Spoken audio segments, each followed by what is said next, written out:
आपका भी वजन दिन पे दिन घटता जा रहा है? क्या आपके भी मेटाबॉलिज्म बहुत फास्ट हो गए हैं और आप जो भी खाते हैं वो जल्दी जल्दी डाइजेस्ट हो जाता है पर बॉडी को नहीं लगता है? हो सकता है आपको हाइपरथायराइडिज्म की कंडीशंस हो। तो आज हम हाइपरथायराइडिज्म के बारे में बात करने वाले हैं। पिछले वीडियो में मैंने आपको हाइपोथायराइडिज्म के बारे में डिटेल्स में पूरी इंफॉर्मेशन दी है, तो आप वहां से देख सकते हैं हाइपोथायराइडिज्म के बारे में।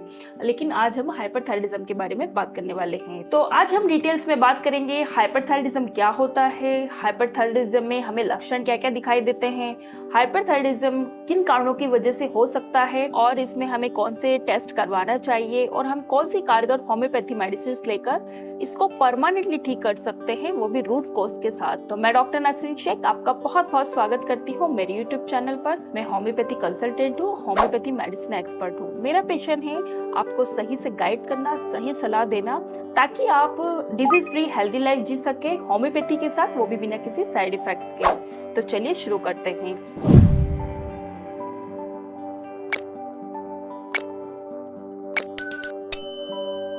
अब देख लेते हैं हाइपरथायराइडिज्म क्या होता है। हमारे शरीर में थायराइड हार्मोन्स ज्यादा बनने लगते हैं, उस कंडीशंस को हम हाइपरथायराइडिज्म कहते हैं। मतलब कि यहाँ पर हार्मोन्स का सिक्रीशन ज्यादा बढ़ गया है। हाइपर मतलब ज्यादा, सिक्रीशन ज्यादा बढ़ गया है और टीएसएच जो लेवल होता है वो कम हो गया है। तो उस कंडीशंस को हम हाइपरथायराइडिज्म बोलते हैं।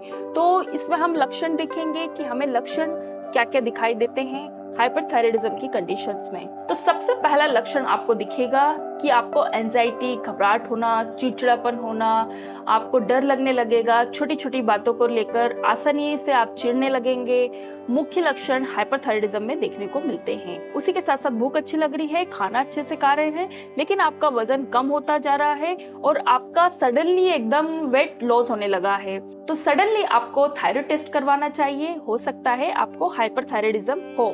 अगला लक्षण होता है अचानक से चेस्ट में दर्द होता है, छाती में घबराहट होने लगती है और चेस्ट एकदम भारी लगने लगता है, हैवीनेस होने लगती है। तो ये कंडीशंस भी हाइपरथायराइडिज्म में देखने को मिलती है। फिर अगला लक्षण होता है थायराइड हार्मोन्स अगर बढ़ जाए तो आपकी आंखें एकदम बाहर से दिखाई देने लगेगी। मतलब आपने देखा होगा कि कुछ लोगों की आईज एकदम बाहर रहती है, बहुत लीन थिन रहते हैं, बहुत दुबले पतले रहते हैं, मतलब एक आईज अलग ही टाइप से दिखाई देती है। मतलब एक वीक आईज होती है, मतलब एक वीकनेस होती है कि आईज इस टाइप से बॉल टाइप से बाहर दिखाई देती है पेशेंट की।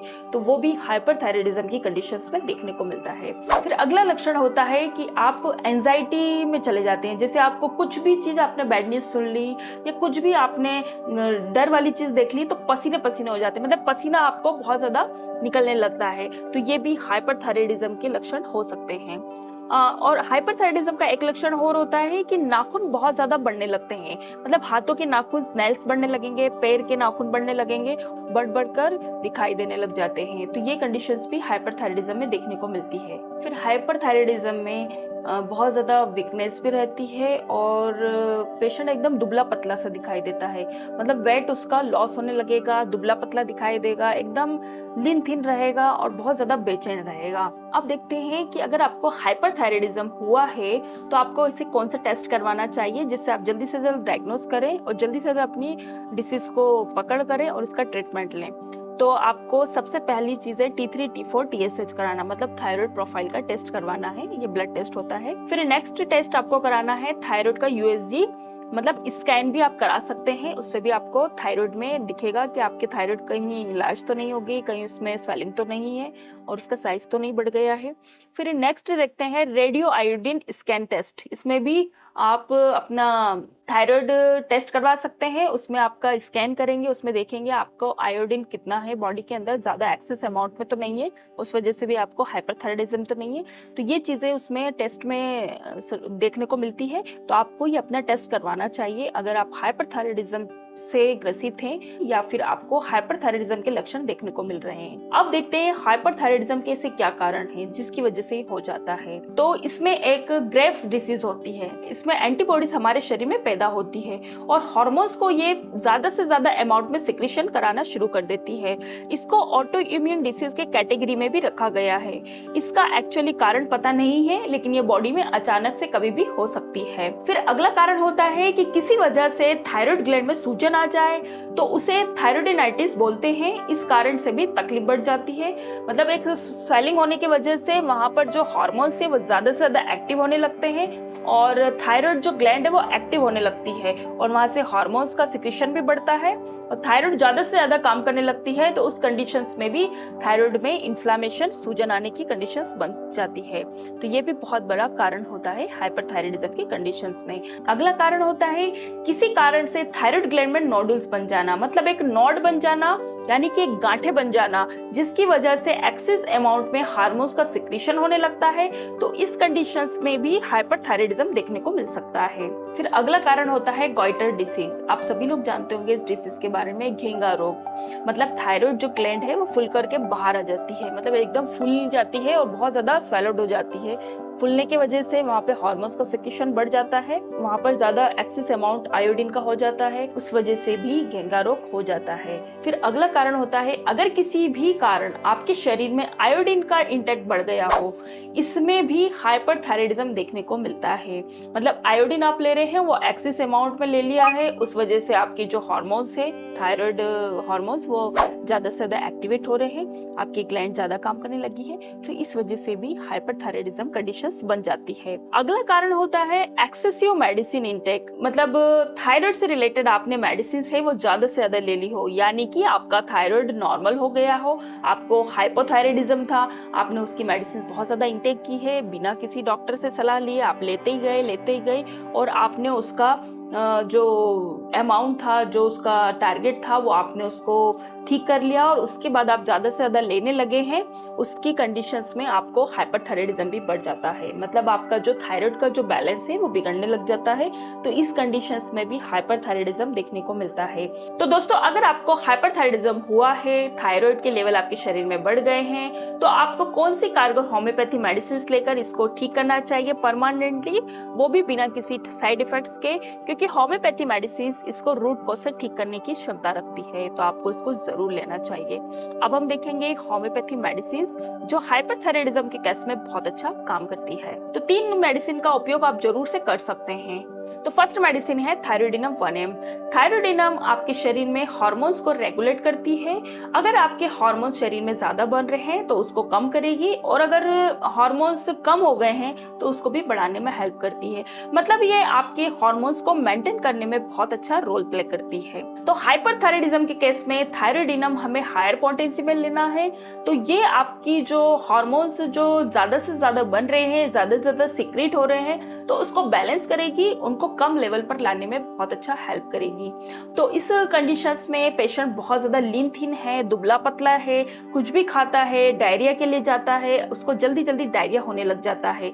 तो इस कंडीशंस में भी बहुत ज्यादा ये हेल्पफुल है और बहुत अच्छे से इसको ट्रीट करने में एक क्षमता रखती है। तो आप इसको जरूर से ले सकते हैं। तो आपको थायरोडिनम 1M का डोजेस कैसे लेना है? आपको थायरोडिनम की 1M की बोतल है, इससे आपको 2 ड्रॉप्स सुबह सुबह खाली पेट लेना है।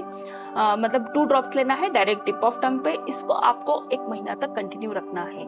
मैं हायर पोटेंसी देती हूँ अपने पेशेंट को, तो इससे बहुत ही जल्दी ये थायराइड जो कंट्रोल, जो बैलेंस बिगड़ा हुआ है थायराइड कंट्रोल का, तो उसको बहुत जल्दी ये मेंटेन करती है। तो आपको क्या करना है कि थायरोडिनम आपने 1M लिया, इसको आपको 1 मंथ तक कंटिन्यू रखना है। उसके बाद आप आपके जैसे आपको सिम्टम्स बेटर लग रहे हैं, बॉडी में बहुत अच्छा फील होने लगा है, तो आपको 1 महीने बाद आपका ब्लड टेस्ट करवाना है, आपकी थायराइड टेस्ट करवाएं, उससे आप देखें कि मेरा थायराइड लेवल कितना मेंटेन हुआ है। फिर इसके अकॉर्डिंग आप इसको कंटिन्यू रखें। उसके अकॉर्डिंग आपको इसको डोजेस में चेंजेस करना पड़ेंगे। तो आप पहले टेस्ट करवाएं, उसके बाद आप इसको इंटर कर सकते हैं, लेकिन 1 महीने तक तो आपको थायरोडिनम 1M लेना है। फिर नेक्स्ट मेडिसिन देखेंगे थूजा 200 पोटेंसी। ये बहुत ही इफेक्टिव मेडिसिन है, जिससे अगर आपके थायराइड जो हार्मोन्स है वो ज़्यादा से ज़्यादा एक्टिवेट हो रहे हैं, उनका बैलेंस बिगड़ा हुआ है, या फिर कोई कॉज हुआ है जिसकी वजह से आपका जो थायराइड का फ्लक्चुएट चल रहा है, मतलब वो हार्मोन्स का सिक्रेशन ज़्यादा से ज़्यादा बढ़ा रही है, तो ये हार्मोन्स के जो ब्लड के अंदर जो फ्लो है, जो हार्मोन ज़्यादा सिक्रीट हो रहे हैं, तो उनको मेंटेन करने में बहुत अच्छा काम करती है थूजा 200 पोटेंसी। ये बहुत ही इफेक्टिव है। मैं अपनी क्लिनिकल प्रैक्टिस में अगर कोई हाइपरथायराइडिज्म के केस का पेशेंट आता है तो मैं तब भी इसको देती हूँ, और हाइपोथायराइडिज्म के केस में भी मैं इसको जरूर से देती हूँ। तो ये भी मतलब इसका काम है कि ये हार्मोन्स को मेंटेन करने में बहुत ज़्यादा इफेक्ट रखती है। मतलब हार्मोन्स बढ़ रहे हैं तो उसको कम करेगी, और कम हो रहे हैं तो उसको बढ़ाने में हेल्प करती है। मतलब ओवरऑल आपके हार्मोन्स को मेंटेन करने में काफ़ी ज़्यादा इफेक्ट इसका होता है। तो आप इसको थूजा 200 पोटेंसी को सुबह शाम लेना है, डायरेक्ट टिप ऑफ टंग पर 2-2 बूंद ले लें। इसको भी आप कम से कम 1 महीना तक लें। उसके बाद अपना ब्लड टेस्ट करवाएं, जैसा आपका ब्लड टेस्ट में रिपोर्ट्स में कुछ चेंजेस आते हैं, फर्दर इसका जो डोजेज है आपको चेंजेस करना पड़ेंगे। फिर नेक्स्ट मेडिसिन है आयोडियम 200। ये हाइपरथायराइडिज्म के केस में काफी अच्छा काम करती है, और इसके सिम्टम्स जितने भी है वो हाइपरथायराइडिज्म के केस में बहुत अच्छे से मैच करते हैं। इसमें पेशेंट खाने के बाद भी उसका वजन कम रहता है, उसका मेटाबॉलिज्म बहुत फास्ट रहते हैं, वो जितना भी खाता है लेकिन बॉडी को नहीं लगता है। और अगर वो खाता भी है, मेटाबॉलिज्म बहुत फास्ट है, तो बार बार उसको मोशन के लिए जाना पड़ता है। मतलब उसको बार बार अर्ज होती है कि मुझे मोशन के लिए जाना है, तो बार बार जाएगा, और उस कंडीशन से वो बहुत ज़्यादा परेशान होता है। तो आयोडीएम 200 पोटेंसी ज़रूर से लेना चाहिए। इस मेडिसिन को भी 1 महीने तक कंटिन्यू रखें। इसको डोजेस में लेना है आपको। 200 पोटेंसी आप ले रहे हैं तो सुबह शाम डायरेक्ट टिप ऑफ टंग पर लेना है 2-2 बूंद। इसको भी 1 महीना तक लें। उसके बाद अपने ब्लड टेस्ट करवाएं, आपका कितना मेंटेन होता है थायराइड लेवल, उसके फर्दर आपको इसको डोजेस चेंज करना पड़ेंगे। उम्मीद करती हूँ कि आपको मेरा वीडियो बहुत इन्फॉर्मेटिव लगा होगा। तो वीडियो को लाइक करें, शेयर करें ज़्यादा से ज़्यादा लोगों में, और अगर आप मेरे चैनल पर नए हैं तो जल्दी से मेरे चैनल को सब्सक्राइब कर ले, बेल आइकन को प्रेस करें, ताकि ऐसी इन्फॉर्मेटिव वीडियोस की नोटिफिकेशन आपको मिलती रहे। तो मिलते हैं नेक्स्ट वीडियो में, तब तक के लिए थैंक यू सो मच।